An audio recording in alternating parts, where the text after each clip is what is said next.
it's Gwen. I'm here to do my RibSat Round 7 wrap up. I did do a vlog every day, and I will have a playlist for you linked in the description box if you're interested in daily vlogs as I was reading through RibSat. So I'm going to go ahead and wrap up everything that I read, things that I didn't read, and how everything went in a nutshell if you're interested in that as opposed to the regular daily updates via vlog. So I was right before RibSat, I was actually reading The Winter's Crime by Marie Rotowski, and I was pretty far in. I had just a little bit left, like 76 pages or so to read, but I paused reading this and then I started with exactly what I wanted to in my TBR, and I picked up Etiquette and Espionage by Gail Carriger, and this is a steampunk book about a finishing school that isn't a normal finishing school. It actually trains you to be kind of like assassin-like.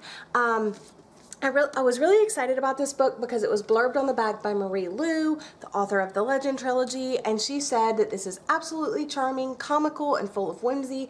It's the perfect steampunk version of Harry Potter, and as I said in my vlog, I don't understand what people, readers, authors mean when they say this is a version of Harry Potter. I have not found one thing that reminds me of Harry Potter at all, and I've only read the first 2 Harry Potter books, but I have seen all of the movies, but I don't see the correlation. I'm not understanding what people mean when they say that. This was nothing like Harry Potter. It had very little steampunk elements in it. They were there, but it wasn't like the main focus of the story. It was mainly like the finishing school. But I ended up rating this 2 stars because I really didn't enjoy it as much as I thought I was going to. I had to look up a lot of words, and that kind of like broke up the like flow of my reading. And also, I think this is more like elementary than maybe YA, but with the vocabulary used in it, it's not really good for elementary. So if the vocabulary was changed or adjusted, I think this would be a great elementary read, and I think it would be fun for that age group. But for YA, new adult, no, not necessarily. But I read it and it was okay, I guess. 2 stars. I really wanted to finish on in the series because the covers are like so pretty, but I mean in the whole series they're gorgeous, but just can't do it right now. So next up, I picked up The Girl at Midnight by Melissa Gray, and this is one I got last May in my uppercase subscription box. It's signed, it's autographed, everything. It's a fantasy, and I really can't tell you what it's about because I ended up DNFing it pretty early on. I want to say I was like 22 pages in and I DNF'd this one. I DNF'd it because that's what I'm going to do now. If I'm not enjoying a book, I'm not going to wait to a certain page number. Just whenever I get that feeling I should probably DNF that, I'm going to DNF it. So I wasn't really understanding the world. I know some people really like this, and I have heard good things, I've heard bad things, but I DNF'd it. I was going to just move on to my next book. So then I picked up 1,000 Nights by E.K. Johnston, and I was a little bit nervous like heading into this after DNFing a book because I ended up winning this on Emma Books' channel when Disney Hyperion sent her like a review copy and one to give away, and I actually won that giveaway.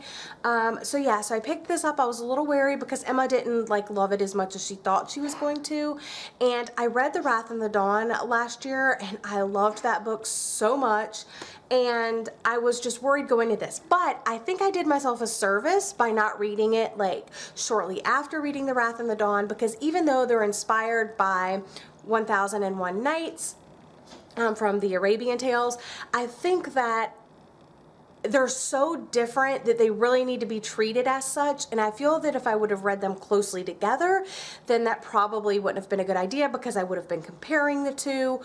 They're very different stories.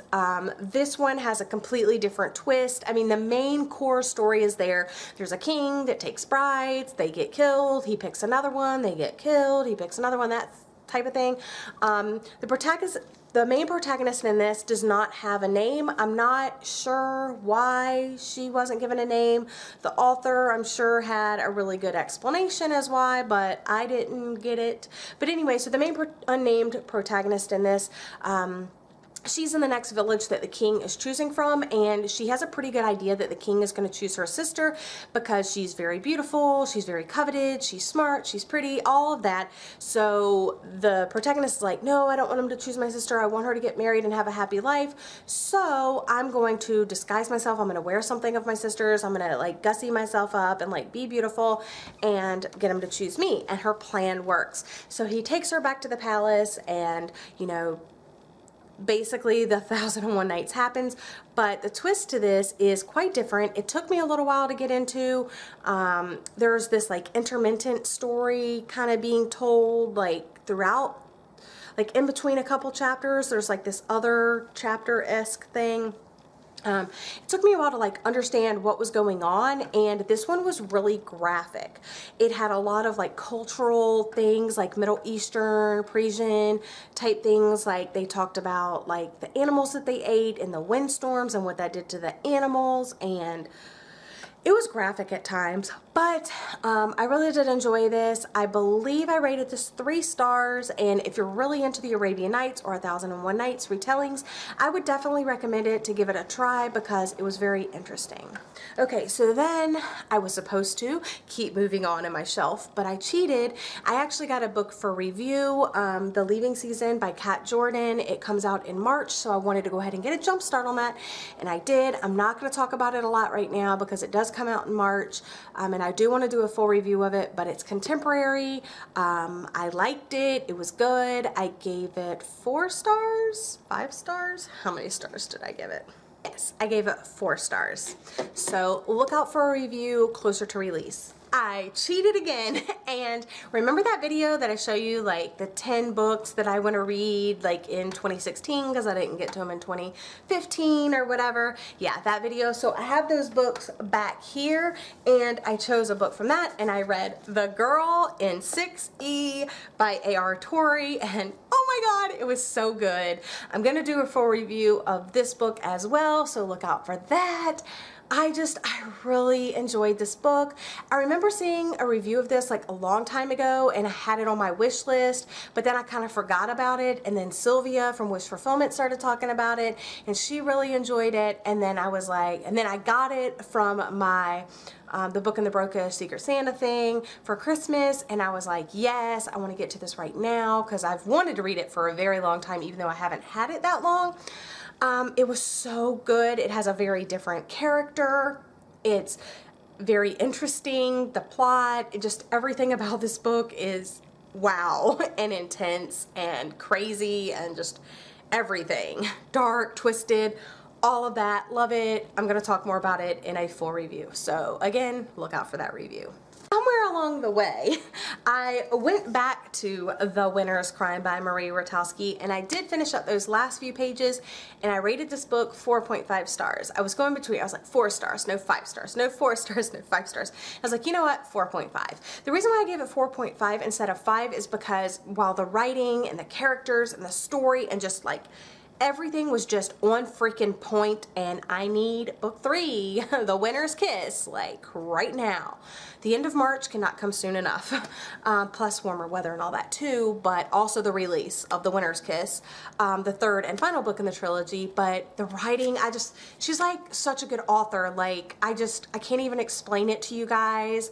If you like fantasy at all, or just really good writing and deep characters and interesting story and political intrigue and just, oh, pick it up, pick it up, pick it up, pick it up.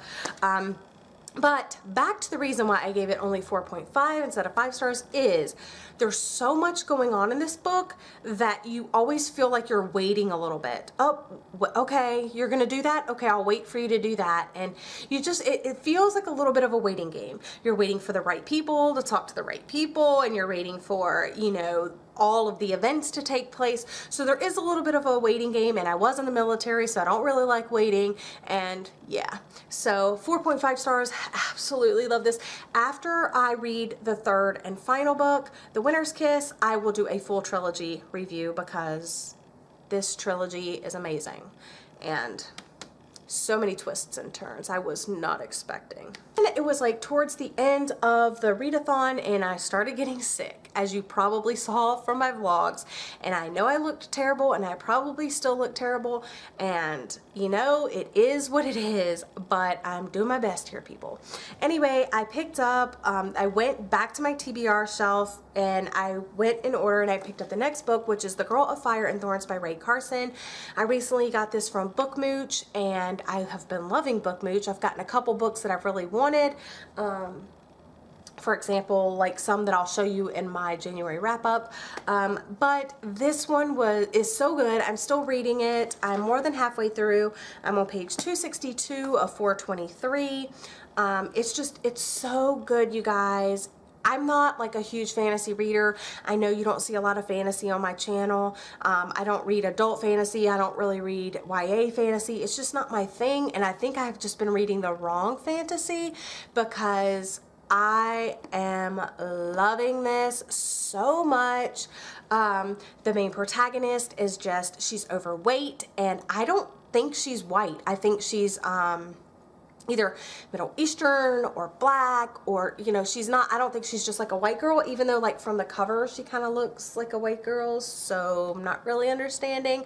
But she's overweight and she's so cool, and she's just like multi-layered, which I'm kind of liking, like Kestrel from the Winners trilogy, and like she's multi-layered, and like so many things are happening in this book. Like you're like, oh my gosh, this book is gonna have so much to reveal. And then like the book does a complete 180 and you're like, holy crap, what just happened? And then you're going through, and then you're like, oh my gosh, so much stuff is gonna happen, oh my gosh. And then complete 180 again, and you're just like, holy crap, you guys, like, it just changed again.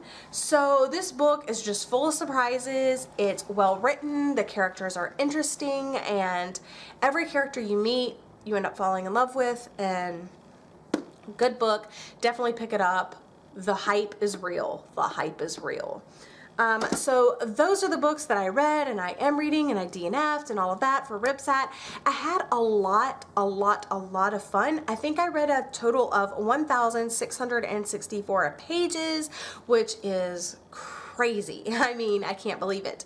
The last day was my worst day because I was definitely the most sick. Overall, it was a total success. Thank you to Miranda and all the hosts, all of my new subscribers. Thank you for watching all of my vlogs. I hope everybody had an amazing time like I did.